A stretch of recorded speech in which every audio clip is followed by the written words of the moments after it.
March 5, 1943. Norfolk Naval Base, Virginia.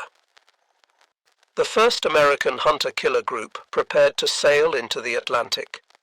Captain Giles Short, commanding officer of USS Bogue, reviewed the encrypted message from the 10th Fleet. Ultra-intelligence had decoded German naval transmissions revealing the position of multiple U-boat refueling rendezvous points. Milk cow submarines, U-459 and U-487 were scheduled to resupply wolfpacks operating along the convoy routes.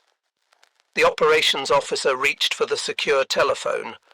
One escort carrier supported by 4 destroyer escorts would hunt the hunters.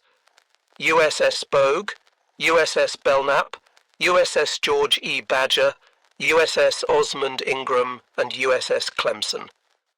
What none of them knew was that this single deployment would trigger the most catastrophic reversal in submarine warfare history.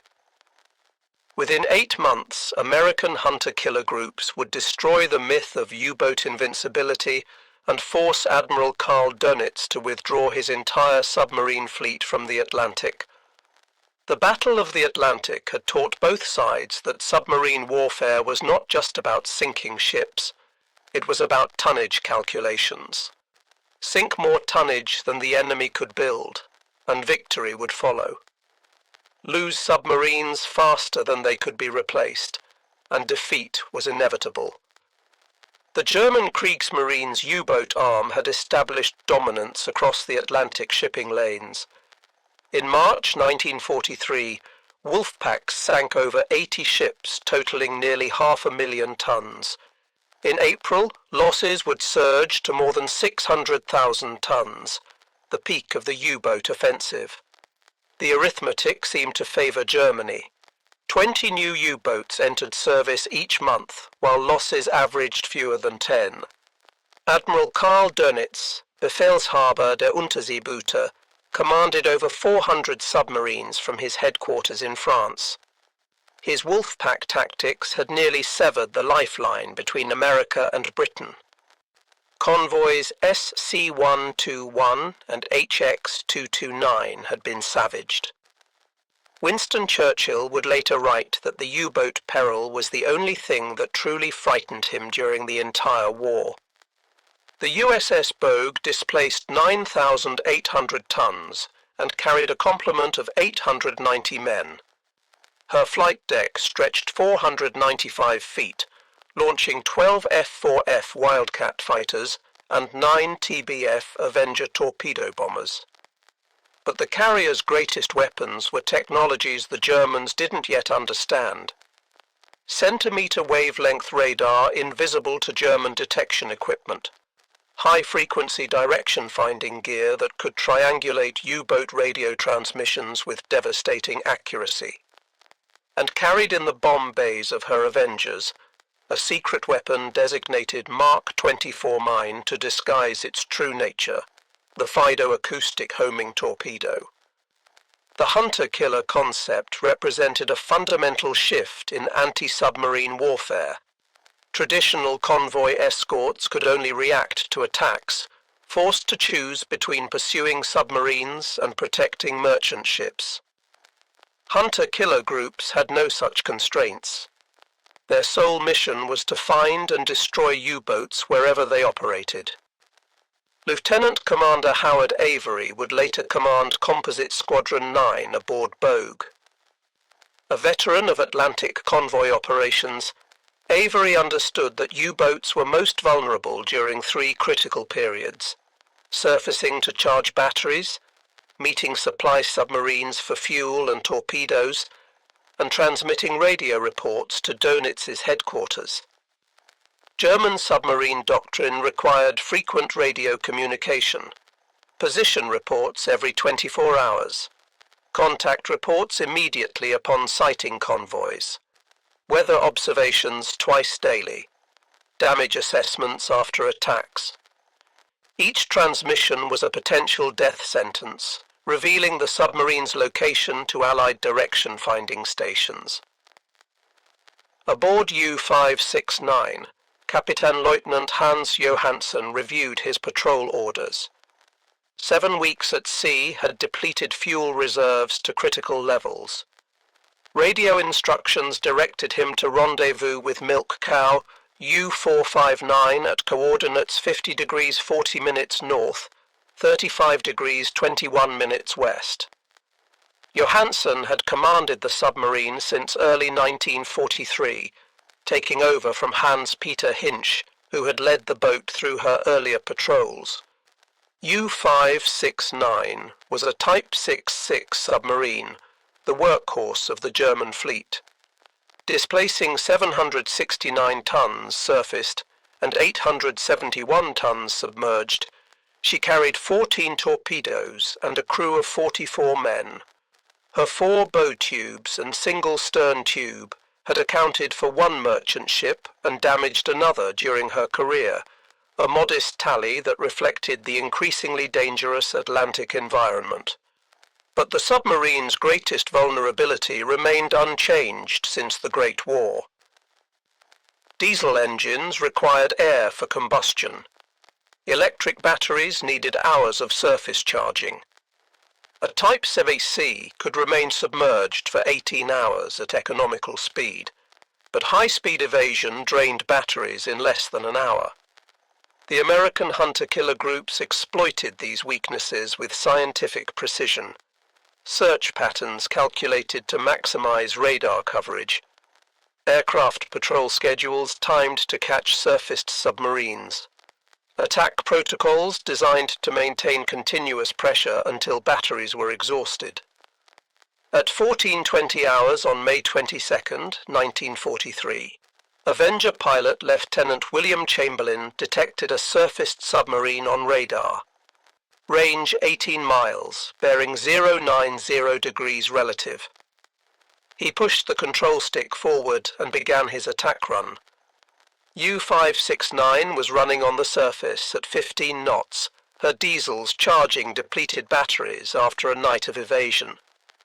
The bridge watch spotted the approaching aircraft at 8 miles.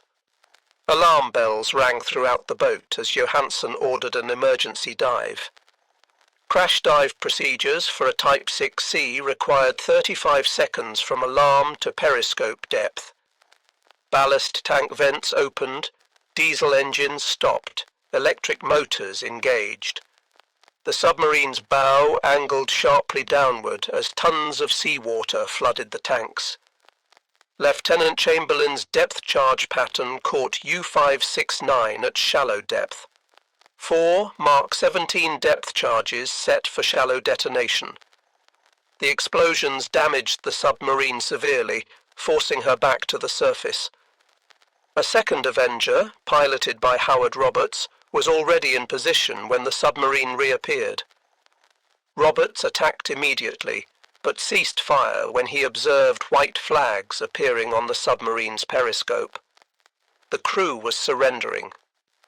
The Canadian destroyer HMCS Saint Laurent was vectored to the scene, but as she approached, Johansen ordered his crew to scuttle the boat and abandon ship. 25 of the 44 crew members survived to be pulled from the Atlantic.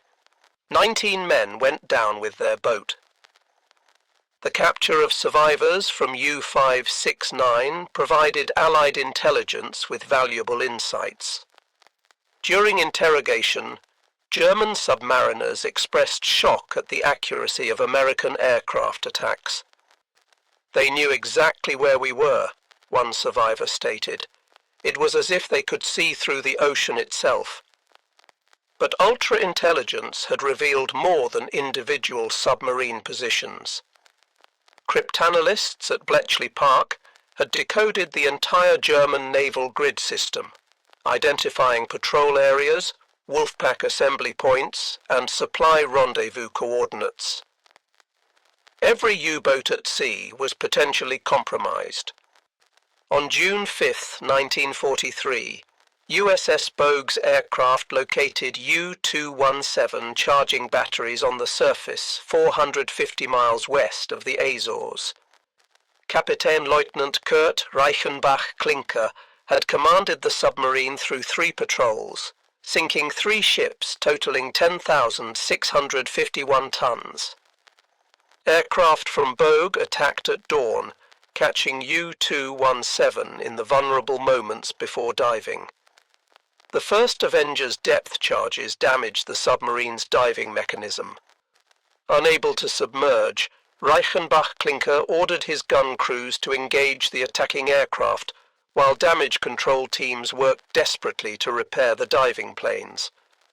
The surface engagement lasted 18 minutes. U-217's 88mm deck gun and 20mm anti-aircraft weapons fired over 300 rounds. One Wildcat sustained minor damage from shell fragments, but the submarine was fighting a losing battle against aircraft specifically designed for anti-submarine warfare. An Avenger from Bogue's squadron delivered the killing blow with depth charges that bracketed the submarine perfectly. The explosions destroyed U-217's pressure hull in multiple locations. The submarine sank with all 50 hands, including Reichenbach-Klinker.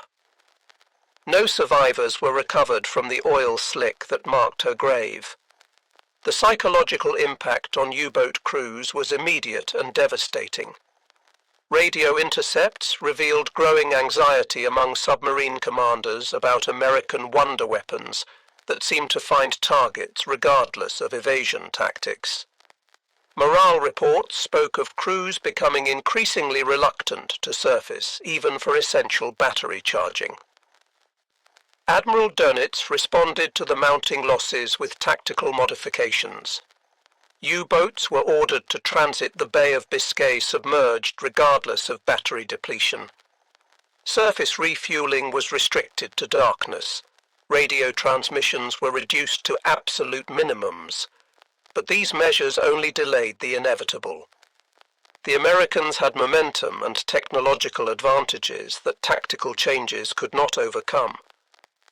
By June 1943, 5 hunter-killer groups were operating in the Atlantic, each centered on an escort carrier with destroyer escort screens. USS Bogue, USS Card, USS Kor, USS Santee, and USS Croatan represented an industrial capacity that Germany could never match. USS Card, commanded by Captain Arnold Buster Isbell, would become one of the most successful hunter-killer groups of the war. Between July and October 1943, Card's group would account for 8 confirmed U-boat kills, earning the first Presidential Unit Citation awarded to a hunter-killer group. The techniques developed by Card's team became standard doctrine. Aircraft would patrol in expanding box patterns from the carrier's position. Surface radar contacts triggered immediate attacks. Submarines that crash-dived were marked with dye markers and pursued by destroyer escorts using hedgehog mortars and depth charges. On August 7, 1943, Card's aircraft located Milk Cow U-117 refueling U-66 on the surface. The supply submarine was caught with fuel hoses still connected, making crash dive impossible. Lieutenant Charles Stapler's Avenger attacked immediately, dropping 4 depth charges that straddled U-117. The explosion of over 400 tons of diesel fuel created a pillar of fire visible from 30 miles away. U-66 managed to crash dive, but was damaged by the blast. She would survive this encounter only to meet her fate 9 months later in one of the war's most unusual battles. Kapitänleutnant Klaus Barksten, commanding U-521, witnessed the destruction of U-117 from periscope depth. His war diary captured the shock felt by U-boat commanders. The Americans appear everywhere simultaneously. Their aircraft arrive without warning. Their weapons are impossibly accurate. We are no longer hunters, but the hunted. October 1943 marked a turning point that would define the remainder of the Atlantic War. The U-boat arm lost 23 submarines that month, including several veteran commanders who had survived since 1939. Each loss represented irreplaceable experience that training schools could not replicate. The destruction of milk cow submarines proved particularly catastrophic. U-488, U-489, and U-490 were all sunk within weeks of each other. Without refueling capability, Type 7C boats could no longer reach the American coast. Patrol areas contracted to the mid-Atlantic, where hunter-killer groups waited in growing numbers. USS Corps' hunter-killer group refined the doctrine of continuous air coverage, maintaining aircraft over suspected U-boat zones for days at a time, exhausting submarine batteries through relentless pursuit. This technique proved devastatingly effective against even experienced commanders. On October 13, 1943, Corps' group caught U-378 on the surface at dawn. The submarine's commander, Oberleutnant zur See Erich Maeder, had just celebrated his 26th birthday. His inexperience showed in his response to the attack, attempting to fight on the surface rather than crash diving immediately. 4 Wildcats strafed U-378, while 2 Avengers positioned for depth charge runs. The submarine's anti-aircraft gunners managed to damage 1 Wildcat before being swept from the conning tower by machine gun fire. Maeder ordered abandon ship as depth charges shattered the pressure hull. Only 1 survivor was pulled from the water. The brutality of these encounters shocked even experienced U-boat veterans. Korvettenkapitän Heinrich Bleichrodt, one of Germany's top aces with 24 ships sunk, barely survived an attack by USS Block Island's aircraft in October 1943. His submarine, U-109, limped back to port with extensive damage. Bleichrodt never sailed again, telling fellow officers, "The Atlantic has become a slaughterhouse." November 1943 brought new American innovations that further tilted the balance. The introduction of the MAD, magnetic anomaly detector, allowed aircraft to detect submerged submarines at shallow depths. Sonobuoys, dropped in patterns, could track submarine movements for hours. The technological gap was becoming insurmountable. Kapitänleutnant Rolf Heinrich Hoppmann commanded U-405-7 successful war patrols. His experience and tactical skill had kept his crew alive through encounters that had destroyed lesser boats. He had developed techniques for evading aircraft, using cloud cover and rain squalls to mask his submarine's position. On October 31, 1943, U-405 was operating with Wolfpack Siegfried when USS Card's hunter-killer group arrived in the patrol area. The destroyer USS Bogue gained radar contact at 2100 hours, range 6,500 yards. What followed would become legendary in naval history. U-405 crash-dived but was forced back to the surface by depth charges. Unable to dive again due to damage, Hoppmann decided to fight on the surface with deck guns. In the darkness and heavy seas, the 2 vessels collided, Bogue's bow riding up onto U-405's foredeck. For several minutes the ships were locked together. Crews fired machine guns, pistols, and threw hand grenades at point-blank range. American sailors hurled coffee mugs, shell casings, and in one case a sheath knife at German gunners. The surreal combat continued until the vessels separated. Lieutenant Commander Charles Hutchins, Bogue's captain, ordered all weapons to bear on the submarine. Over 4,000 rounds of ammunition were expended as U-405 attempted to escape. The submarine's conning tower was riddled with holes, her deck gun destroyed, and her hull punctured below the waterline. Hopman ordered abandon ship as U-405 settled by the stern. Only 8 of the 49 crew members survived the freezing Atlantic. Hopman was not among them. Borie herself was mortally damaged in the encounter and would be scuttled the next day. The engagement demonstrated that even the most experienced U-boat commanders could no longer survive against determined hunter-killer attacks. The technological revolution enabling hunter-killer success extended beyond radar and homing torpedoes. Operations research scientists had developed optimal search patterns using probability theory. Acoustic analysis could distinguish individual submarine propeller signatures. Statistical models predicted U-boat behavior based on thousands of observations. High-frequency direction finding proved particularly devastating. German submarine doctrine required regular radio reports to coordinate wolfpack attacks. Each transmission lasted only seconds, but that was sufficient for Allied stations to triangulate positions within a 2-mile radius. U-boat commanders faced an impossible choice: maintain radio silence and lose tactical coordination, or transmit and reveal their position. The Germans believed their Enigma encryption system remained secure. They didn't know that captured codebooks from U-559 in October 1942 had allowed British cryptanalysts to break the 4-rotor M4 cipher. Every operational order from Dönitz to his submarines was being read by Allied intelligence within hours of transmission. December 1943 saw the destruction of several veteran U-boats that had survived since the war's early days.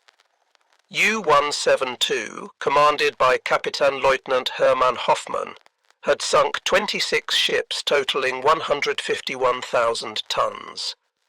Her crew was considered elite, having developed innovative tactics for penetrating escort screens. On December 13th, USS Bogue's hunter-killer group intercepted U-172 in the mid-Atlantic. The submarine had just transmitted a weather report, her position betrayed by direction-finding stations in Bermuda and the Azores. The first attack came from Lieutenant Junior Grade William Fowler's Avenger, dropping a Fido homing torpedo that U-172's acoustic operator detected in time to evade. But evasion required high-speed maneuvering that drained batteries rapidly. Within 2 hours, 3 more aircraft had arrived to maintain contact. For the next 14 hours, U-172 played a desperate game of survival, surfacing briefly to ventilate the boat, then crash diving when radar detected approaching aircraft. At 0800 hours on December 14th, batteries exhausted and compressed air reserves depleted, Hoffmann had no choice but to surface and remain surfaced. U-172's anti-aircraft guns engaged the circling aircraft, while damage control teams attempted futile repairs. The surface battle lasted 43 minutes. Destroyer escorts USS George E. Badger, USS Clemson, USS DuPont, and USS Osmond Ingram converged on the submarine's position, firing over 400 rounds from their main batteries. U-172's hull was penetrated in 17 locations before she finally sank. 46 of her 57 crew members were lost. 13 survivors were pulled from the water. During interrogation, they revealed the depth of despair among U-boat crews. The ocean has become a trap. We cannot hide, we cannot run, we cannot fight effectively. Every patrol is expected to be our last. By early 1944, the transformation was complete. The U-boat force that had nearly starved Britain into submission was now being systematically destroyed. January saw 19 U-boats lost. February, 20 more. March, 23rd. The arithmetic of destruction was relentless and accelerating. Young, inexperienced commanders were being sent to sea with minimal training. Oberleutnant zur See Wolfgang Hader, commanding U-434, was 23 years old, with less than 6 months of submarine experience when Card's aircraft caught his boat on the surface in March 1944. He ordered his crew to fight rather than dive, a fatal decision that resulted in the loss of all hands. The quality gap between American and German forces widened with each engagement. American pilots accumulated hundreds of hours of anti-submarine patrol experience. Radar operators learned to distinguish submarine signatures from surface clutter at maximum range. Acoustic operators could identify individual U-boats by their distinctive propeller sounds, tracking specific boats across thousands of miles of ocean. German submarine crews, conversely, were becoming younger and less capable. The average age of U-boat commanders had dropped from 32 to 26. Veteran petty officers who formed the backbone of submarine operations were increasingly rare. Boats sailed with crews who had never experienced combat, led by officers who had graduated from abbreviated training programs. Admiral Dönitz's son, Peter, exemplified this tragic trend. The younger Dönitz served aboard U-954 as a watch officer. On May 19, 1943, the submarine was caught on the surface by British escorts and sunk with all hands. The loss of his son did not deter the Admiral from sending other young men to similar fates, but it underscored the personal cost of the failing U-boat campaign. Spring 1944 brought new American innovations that made U-boat operations virtually suicidal. The introduction of centimetric radar on all hunter-killer aircraft eliminated the last sanctuary of darkness. Lee lights turned night into day, illuminating surfaced submarines from miles away. Even the most experienced commanders could no longer evade detection. On May 6, 1944, USS Buckley demonstrated the intensity of hunter-killer operations in one of the war's most bizarre encounters. The destroyer escort located U-66 on the surface west of the Cape Verde Islands. Oberleutnant zur See Gerhard Seehausen had commanded the submarine through 9 patrols, sinking 33 ships. His experience meant nothing against the forces arrayed against him. Unable to dive due to battery depletion, U-66 attempted to ram Buckley. The two vessels collided at 15 knots, their hulls grinding together in the darkness. German and American sailors exchanged small arms fire at point-blank range. The surreal combat included sailors throwing coffee mugs, shell casings, and hand grenades between the vessels. Lieutenant Commander Brent Abel's crew fired 105 3-inch shells, 2,700 rounds of 20mm ammunition, and 418 rounds of 40mm shells in 16 minutes. U-66's hull was perforated in dozens of locations. The submarine sank with 24 of her 48 crew members. The hand-to-hand combat represented the death throes of an era when submarines could operate as surface raiders. The capture of U-505 on June 4, 1944, by Captain Daniel Gallery's hunter-killer group from USS Guadalcanal represented the ultimate demonstration of American dominance. The boarding party from destroyer escort USS Pillsbury descended through U-505's conning tower while the submarine was still underway, seawater flooding through damaged valves.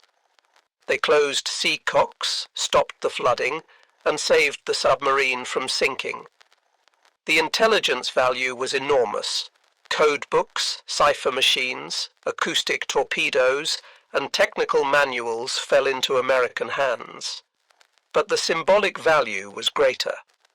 U-boats were no longer fearsome predators, but prizes to be taken, their crews prisoners rather than warriors. The invasion of France in June 1944 brought hunter-killer groups into the Bay of Biscay, hunting U-boats attempting to attack invasion shipping. The confined waters became a killing ground. 15 U-boats were destroyed in the first week of June alone. Survivors described attacks by dozens of aircraft simultaneously, making escape impossible.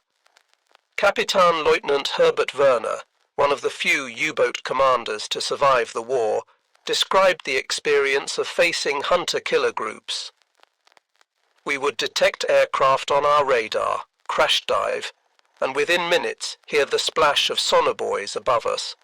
Then the escorts would arrive, maintaining contact for days. We would surface, gasping for air, only to find aircraft already waiting. It was systematic extermination. By August 1944, Dönitz ordered the evacuation of French bases as Allied armies approached. U-boats attempting to reach Norwegian ports faced continuous attack from hunter-killer groups positioned along their route. Of 31 boats that attempted the passage, 11 were destroyed. The survivors arrived with extensive damage and exhausted crews. The introduction of the Schnorchel breathing tube allowed submarines to run diesels while submerged at periscope depth. But this innovation came too late and proved inadequate. Schnorchel-equipped boats were still vulnerable to radar detection and could only make 6 knots while using the device. It represented a defensive adaptation, not a return to offensive capability. September 1944 saw the deployment of the most advanced hunter-killer technologies yet. The Mark 24 Fido torpedo had been improved with greater range and sensitivity. New Hedgehog mortars could saturate an area with contact-fused projectiles. Radar could detect periscope-sized objects at 5 miles. The technological mismatch had become absolute. Fregattenkapitän Günther Kuhnke, commanding U-10, witnessed the destruction of 3 other submarines in his Wolfpack during a single night in October 1944. His war diary recorded, "The enemy possesses capabilities we cannot counter. They strike without warning, with perfect accuracy. We are not fighting men anymore, but machines that never tire, never miss, never show mercy." The final months of 1944 saw U-boat losses reach unsustainable levels. November, 24 boats lost. December, 27 boats lost. New construction could not keep pace with destruction. Training facilities were bombed. Fuel supplies dwindled. The U-boat force was dying, and everyone knew it. Yet Dönitz continued to send boats to sea, driven by Hitler's demands and his own refusal to accept defeat. Young men who should have been in school were given command of submarines after hasty training. Entire crews sailed on their first and last patrol simultaneously. The hunter-killer groups had transformed the Atlantic from a battlefield into an execution ground. The story of U-396 exemplified this final phase. Her commander, Oberleutnant zur See Ernst Günther Unterhorst, was 22 years old. His entire crew averaged age 20. They sailed from Norway in November 1944 and were detected by USS Corps' hunter-killer group within 3 days. The pursuit lasted 18 hours. When U-396 finally surfaced, her batteries dead and air exhausted, she was immediately destroyed by waiting aircraft. There were no survivors. Winter 1944-45 brought the Schnorchel-equipped Type 21 submarines into service. These boats could sustain 16 knots submerged and possessed advanced sensors. But only 2 became operational before war's end. The hunter-killer groups had won the race against German technical innovation through sheer weight of numbers and systematic destruction of the existing U-boat force. The statistics told the complete story. In 1942, U-boats sank 1,160 Allied ships totaling 6.2 million tons. In 1944, they sank 132 ships totaling 773,000 tons. The hunter-killer groups had reduced German submarine effectiveness by 90%. At peak production, American shipyards launched over 140 Liberty ships per month, nearly 3 every 2 days, each carrying 10,000 tons of cargo. The tonnage war's arithmetic had become impossible for Germany. By March 1945, the U-boat force existed largely on paper. Of 463 boats nominally available, fewer than 60 were operational. Most remained in port, lacking fuel, torpedoes, or trained crews. Those that sailed faced certain destruction from hunter-killer groups that had perfected their craft through 2 years of continuous operations. The final humiliation came in April 1945, when U-546 attacked USS Frederick C. Davis, part of USS Bogue's screen. The destroyer escort sank, but within hours, U-546 was hunted down and destroyed by the remaining escorts. It was the last U-boat killed by Bogue's hunter-killer group, bringing her total to 13 submarines destroyed. Admiral Donitz's final war diary entry regarding submarine operations contained a bitter admission. The enemy's superiority at sea, particularly in the field of science and technology, has torn from our hands the most effective weapon we possessed. The submarine war has ended in defeat. The transformation had taken less than 2 years.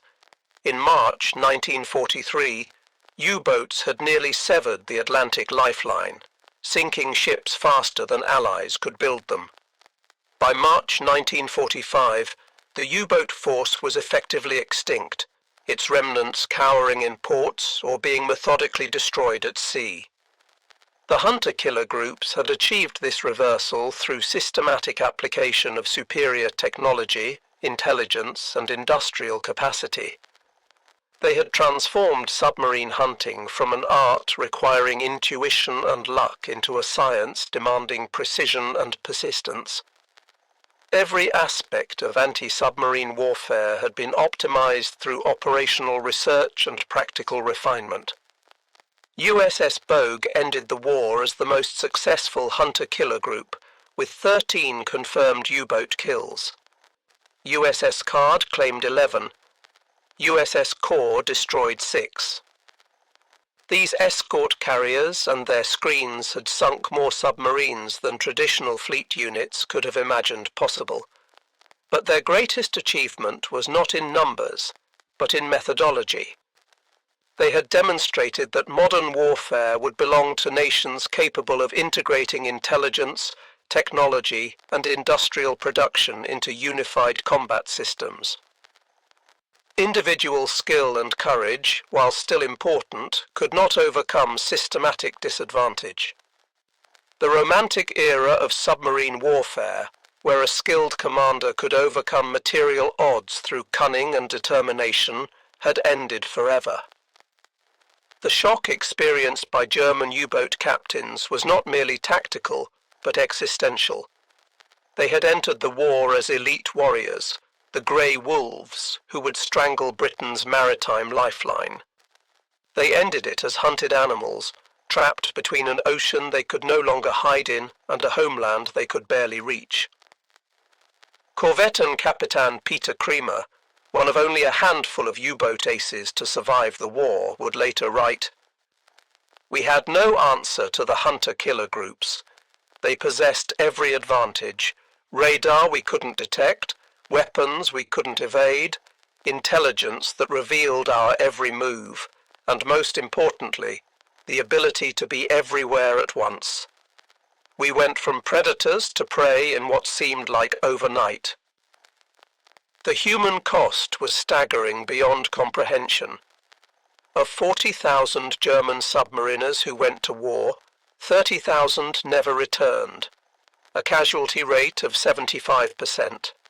784 of 1,162 commissioned U-boats were destroyed.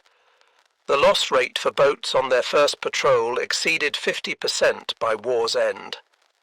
Entire graduating classes from U-boat school were wiped out within months of completing training. American losses, by contrast, were minimal. The hunter-killer groups lost only one escort carrier in the Atlantic, USS Block Island, torpedoed in May 1944, and fewer than 10 destroyer escorts throughout the entire campaign. The exchange ratio that had once favored U-boats by 10-1 had reversed to favor the Americans by 20-1. The tactical innovations developed by hunter-killer groups influenced naval warfare for decades. The integration of air and surface assets, the use of intelligence to direct operations, the application of operational research to optimize tactics, all became standard doctrine in modern navies. The Cold War's anti-submarine warfare relied heavily on lessons learned in the Atlantic. But perhaps the most profound impact was psychological. The U-boat force had represented German naval power and technological prowess. Its destruction by American hunter-killer groups demonstrated that industrial capacity and scientific advancement would determine future conflicts. The age of individual heroism had yielded to the era of systematic warfare. In May 1945, as Germany surrendered, the remaining U-boats received Dönitz's final order: surface, fly black flags, and proceed to Allied ports. Of the 49 boats that complied, many were commanded by officers younger than 25, their crews composed of teenagers who had never seen combat. They surrendered to hunter-killer groups that had been preparing to destroy them with the same methodical efficiency that had characterized the entire campaign. The last operational U-boat patrol ended on May 7, 1945, when U-320 was sunk by British escorts. Her commander, Oberleutnant zur See Helmut Emmerich, was 24 years old. He and his entire crew of 36 men represented the final casualties of a force that had once threatened to change the war's outcome. Post-war analysis revealed the elegant efficiency of hunter-killer operations. Search patterns had been optimized using probability theory. Weapon delivery was calculated to maximize kill probability while minimizing ammunition expenditure. Communication intercepts were correlated with operational patterns to predict U-boat behavior. Every element had been refined through rigorous analysis and practical application. The greatest shock for German U-boat captains was not the loss of tactical superiority, but the speed and completeness of its occurrence. In March 1943, wolfpacks had nearly severed Atlantic supply lines. By November 1943, U-boats were being hunted to extinction, their bases under constant surveillance, their communications compromised, their every movement predicted and countered. This reversal occurred not through any single technological breakthrough, but through the systematic integration of multiple advantages: radar that could detect submarines day or night, aircraft that could patrol for hours hundreds of miles from base, weapons that could find targets regardless of evasion attempts, intelligence that revealed enemy intentions before they were executed, industrial capacity that could replace losses faster than the enemy could inflict them. The hunter-killer groups had written the first chapter of modern naval warfare, where victory was determined not by individual courage or skill, but by systematic superiority across multiple domains. They had transformed the Atlantic from a vast hiding place into a transparent battlefield, where every movement was observed, every transmission intercepted, and every mistake punished with destruction. Admiral Dönitz would spend 10 years in Spandau prison as a war criminal, contemplating the destruction of the force he had built and led. His post-war memoirs contained a telling passage. I had believed that courage and determination could overcome material disadvantage.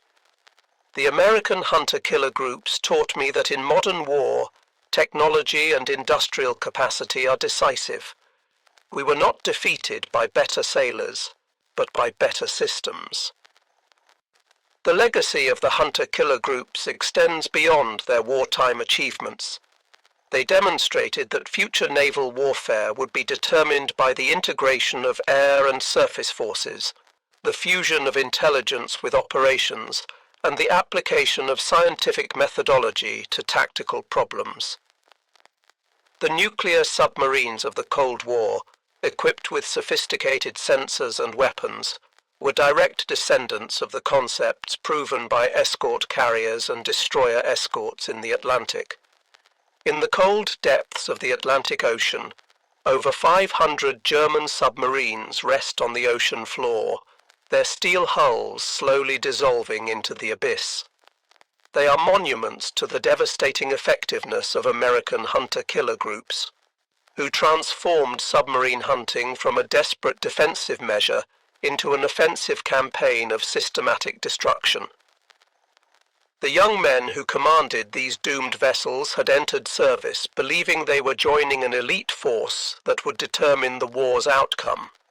They discovered instead that they were facing an enemy who had transformed warfare itself, replacing the art of combat with the science of destruction. Their shock at this transformation echoed through the ranks of the U-boat force, and ultimately through naval history itself. The German U-boat force had entered 1943 as masters of the Atlantic, their wolfpacks savaging convoys with near impunity. They ended it as hunted fugitives, their bases bombed, their supply lines severed, their experienced crews dead, and their remaining boats cowering in ports or fleeing from relentless pursuit. The shock of this reversal would resonate through naval history as the moment when technology, intelligence, and industrial capacity forever changed the nature of warfare at sea. The American hunter-killer groups of 1943 to 45 had shocked German U-boat captains not through superior seamanship or courage, qualities both sides possessed in abundance, but through the systematic application of overwhelming technological and industrial superiority that transformed the ocean from a sanctuary into a killing field where precision, not valor, determined survival. The final statistics were irrefutable. The hunter-killer groups and their allied counterparts had sunk 784 German U-boats. They had killed 30,000 German submariners while losing fewer than 5,000 of their own men. They had reduced the U-boat threat from near victory to complete defeat in less than 2 years. It was not merely a military victory, but a demonstration that the nature of warfare itself had fundamentally changed. The era of the lone wolf submarine, operating independently through stealth and cunning, had ended. The future belonged to integrated naval forces employing sophisticated sensors, weapons, and intelligence in coordinated operations. The hunter-killer groups had not just won the Battle of the Atlantic, they had revolutionized naval warfare and shocked their enemies with the completeness of their transformation from hunted to hunter.